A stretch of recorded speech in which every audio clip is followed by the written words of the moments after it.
Assalamualaikum warahmatullahi wabarakatuh. Perkenalkan, saya Roro Fatin Farastia, NIM 098. Saya akan membahas tentang bab pertama, yaitu tentang definisi dari asesmen itu sendiri. Seperti yang kita tahu, asesmen merupakan proses kegiatan yang bertujuan untuk mengumpulkan sebuah data atau bukti yang bertujuan untuk meningkatkan perkembangan anak usia dini dalam kegiatan belajar dan pengembangan kemampuan dari anak usia dini itu sendiri. Nah, ada 4 potensi yang bisa kita ketahui. Yang pertama adalah menentukan kebutuhan anak dan menentukan tujuan dari kegiatan asesmen. Kemudian ada mengumpulkan data atau secara kualitatif maupun kuantitatif dengan metode yang akan nanti kita paparkan. Kemudian yang ketiga adalah memproses sebuah informasi yang digunakan untuk penilaian tindak lanjut. Kemudian yang keempat adalah membuat keputusan dari sebuah proses penilaian. Nah, kemudian untuk pengembangan asesmen anak ini tujuannya itu yang pasti setelah kita tahu gitu kan, dimana asesmen itu merupakan proses pengumpulan atau menganalisis dan menafsirkan sebuah keputusan tentang perkembangan anak usia dini itu sendiri. Slide selanjutnya adalah tentang tujuan dari asesmen. Nah, tujuan dari asesmen seperti yang kita tahu tentang sebuah penilaian. Nah, di sini kita sudah merangkum sekitar ada 6. Nah, yang pertama adalah deteksi perkembangan anak usia dini. Nah, deteksi ini berhubungan dengan perkembangan anak sendiri. Kemudian mengidentifikasi kebutuhan dan minat anak terhadap pola pengetahuan anak. Jadi, kita mengidentifikasi kebutuhan anak serta bakat dan minat yang dimiliki oleh anak. Yang ketiga adalah sebagai wadah atau gambaran dari hasil perkembangan yang sudah dilakukan. Yang keempat adalah melengkapi pengembangan kurikulum dari sebuah lembaga. Jadi menyempurnakan kurikulum yang sudah ada dengan inovasi-inovasi baru. Yang kelima adalah memberikan solusi baru dalam pengembangan kegiatan pembelajaran itu sendiri. Yang keenam adalah memberikan evaluasi secara program atau lembaga. Jadi evaluasi tentang kegiatan program atau lembaga itu sendiri. Nah, kegunaan asesmen untuk perkembangan anak usia dini. Yang kita tahu, asesmen itu memiliki kegunaan. Nah, kegunaannya seperti apa? Di sini ada 4 pemaparan. Yang pertama sebagai administrasi. Nah, di mana administrasi ini berhubungan dengan kelembagaan. Yang kedua digunakan sebagai kegiatan belajar, sehingga guru mendapatkan inovasi-inovasi baru untuk mengembangkan kemampuan belajar anak. Yang ketiga adalah diagnosis. Diagnosis ini berhubungan dengan evaluasi dari sebuah program yang sudah dilakukan oleh guru, berhubungan juga dengan kegiatan pembelajaran. Yang keempat adalah kegiatan untuk meneliti, sebagai bentuk apresiasi atau memberikan data-data baru kepada mahasiswa atau mungkin guru sendiri untuk melakukan kegiatan dan menemukan sebuah solusi dari permasalahan yang hampir sama. Kemudian ada benchmarking, asesmen perkembangan berbasis multiple intelligence. Nah, seperti kita tahu, kecerdasan itu merupakan kemampuan dari siswa gitu kan. Sehingga di sini itu asesmen ini memberikan dampak untuk meningkatkan keistimewaan dan bakat dan minat anak usia dini itu sendiri, sehingga kita sebagai mahasiswa mampu mengimplikasikan teori-teori dari proses kegiatan pembelajaran dan pendidikan yang telah kita dapatkan dengan menggunakan metode pendekatan yang tepat, sehingga gaya belajar anak dari semua gaya belajar anak bisa disesuaikan dan anak bisa mengikuti kegiatan belajar dengan baik. Kemudian ada pelaksanaan asesmen. Nah, pelaksanaan asesmen ini ada pengumpulan data. Nah, pengumpulan data ini seperti apa?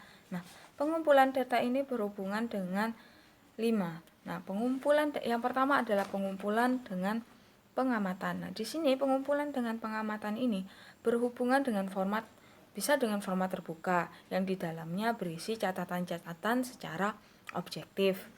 Nah, kemudian ada checklist di mana kita tinggal memberikan tanda kepada tahap-tahap yang sudah kita siapkan. Nah, kemudian ada anekdot, di mana anekdot ini merupakan catatan yang perlu ditindaklanjuti, seperti itu. Jadi kita menulis, dan data pengamatan ini biasanya bersifat kualitatif. Kemudian yang kedua adalah data penugasan. Nah, data penugasan ini berhubungan dengan kegiatan penugasan dari anak itu sendiri. Nah, yang biasanya perkembangannya lebih kepada motorik halus anak. Jadi bisa berupa LKS. Nah, biasanya datanya berhubungan dengan kualitatif juga. Nah, kemudian ada data uji kerja, yang ketiga data itu. Nah, data itu berhubungan dengan kegiatan anak. Jadi hasil dari proses kegiatan anak yang dinilai guru dengan proses kualitatif itu sendiri. Jadi semua data ini berhubungan dengan kualitatif.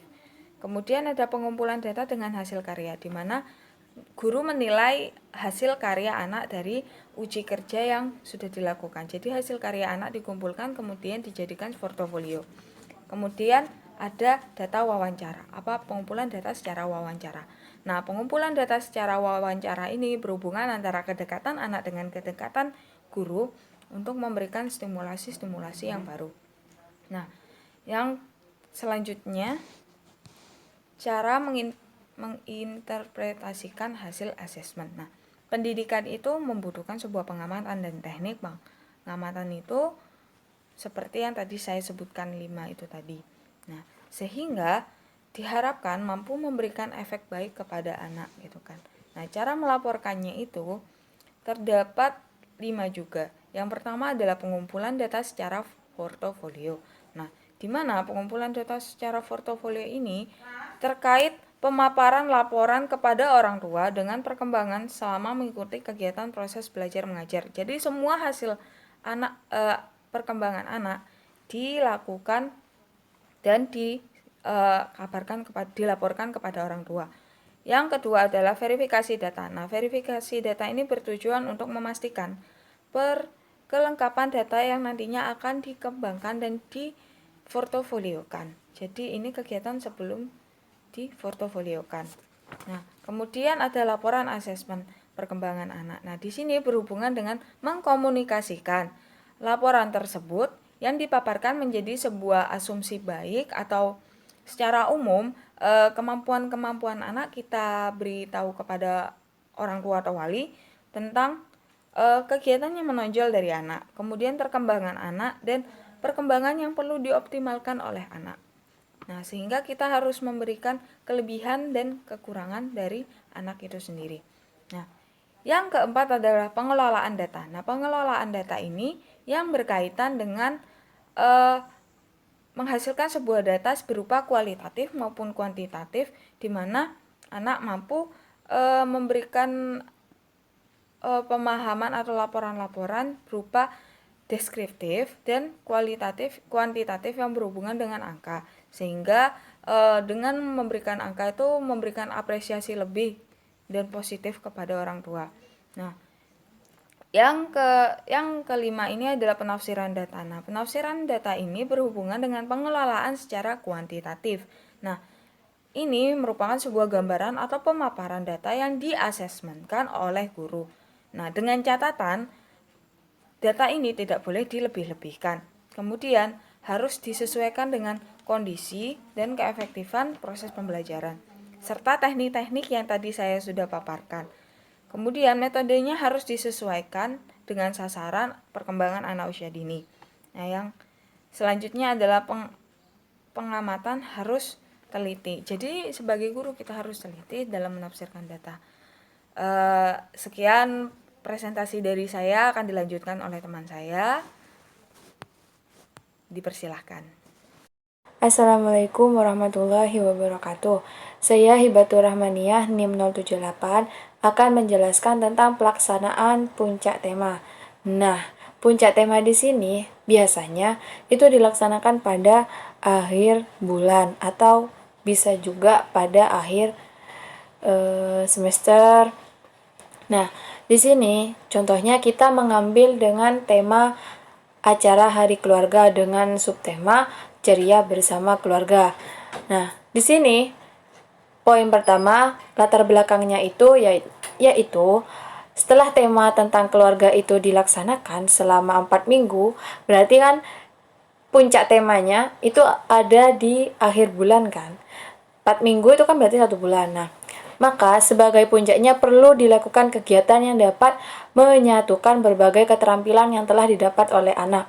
Contohnya, waktu minggu pertama itu kegiatannya apa, lalu minggu kedua kegiatannya apa. Nah, itu pada akhir bulan atau minggu keempat itu disatukan keterampilan-keterampilan anak tersebut. Lalu yang kedua, diharapkan melalui kegiatan ini, anak semakin terjalin hubungan yang harmonis, serta bersifat kekeluargaan antara pihak sekolah dan keluarga anak. Nah, kegiatan ini namanya juga keluarga, yang bertema ceria bersama keluarga. Jadinya itu harus bersifat kekeluargaan. Tidak jauh, yakni dengan pihak sekolah atau dari pihak keluarga anak. Yang ketiga, nuansa kegiatan bersifat sederhana tetapi tetap memperhatikan untuk unsur kebebasan berekspresi, eksplorasi, dan menyenangkan buat anak. Pastinya semua kegiatan yang baik di lembaga itu seharusnya sederhana, tidak rumit dan tidak merumitkan. Lalu selanjutnya, yakni saya akan menjelaskan nilai lebih dari kegiatan puncak tema. Seiring dengan pernyataan bahwa bermain adalah suatu kegiatan yang dilakukan berulang-ulang dan menimbulkan kesenangan atau kepuasan bagi diri seseorang. Selain itu, kegiatan bermain sebagai sarana sosialisasi diharapkan melalui bermain dapat memberi kesepakatan anak bereksplorasi, menemukan, mengekspresikan perasaan, berkreasi, dan belajar secara menyenangkan sehingga bermain harus terbebas dari aturan yang mengikat. Bermain adalah aktivitas nyata atau sungguhnya dan bermain fokus pada proses daripada hasil. Nah, di sini itu nilai lebih dari kegiatan puncak tema pastinya tiap bulan itu tidak melulu ada di dalam kelas atau ada di luar kelas. Contohnya ini kan keluarga, temanya keluarga. Kita mengadakan hari keluarga atau kita mengumpulkan keluarga anak, lalu mengadakan acara lomba-lomba. Lalu yang kita dominankan dalam acara ini adalah anak sendiri. Jadi mereka itu yang merasa akan berkreasi. Contohnya ya pada hari Kartini yang akan terjadi besok itu yang terjadi tanggal 21 ya. Itu di sana anak mewarnai gambarnya Ibu Kartini, lalu ditemani oleh orang tuanya. Ini loh seharusnya warnanya gini. Nah, itu kan belajar ya, menyenangkan. Lalu itu kan berkreasi juga mengenal warnanya, lalu bereksplorasi untuk mencari warna yang pantas dan menemukan dan mengekspresikan perasaan mereka setelah mereka melakukan permainan tersebut. Terima kasih. Baik, saya Ferendika Fatimah Zahra, NIM 49, akan melanjutkan presentasi mengenai pengembangan gelaran sentra bermain. Menurut Sujiono, gelaran sentra bermain merupakan suatu wahana atau suatu tempat di mana anak-anak dapat bermain dan beraktivitas. Jadi gelaran sentra bermain yaitu pusat kegiatan belajar berupa tempat atau sarana yang dapat mengolah perbedaan gaya belajar anak, tingkat perkembangan dan kematangan anak, dan dapat mengantisipasi perbedaan latar belakang antara anak satu dengan anak yang lainnya. Berikut tahapan pengembangan gelaran bermain. Tahap yang pertama, menata lingkungan di dalam dan di luar kelas, indoor dan outdoor.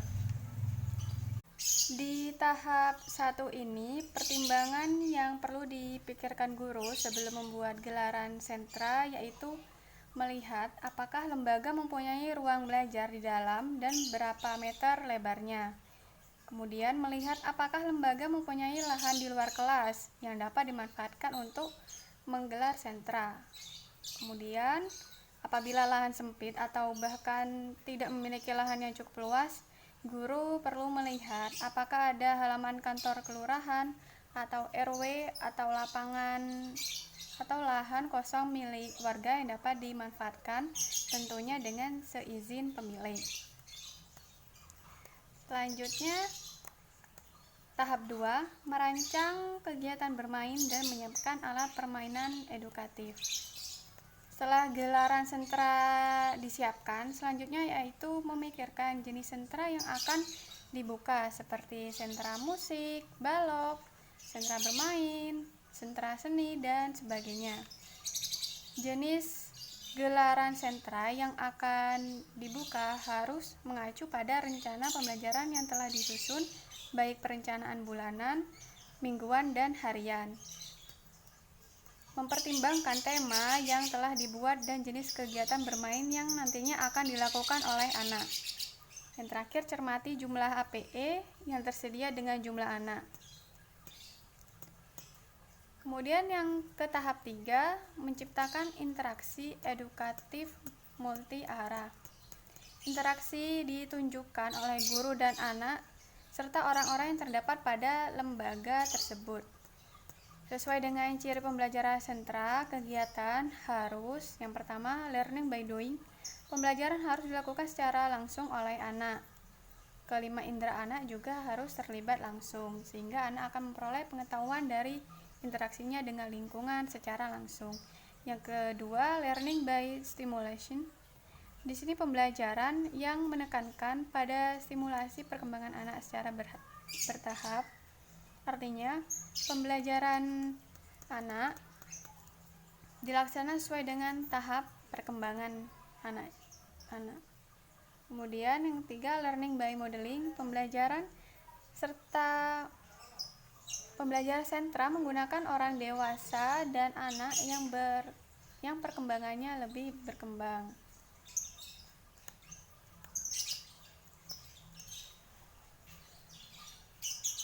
Itulah presentasi dari kami.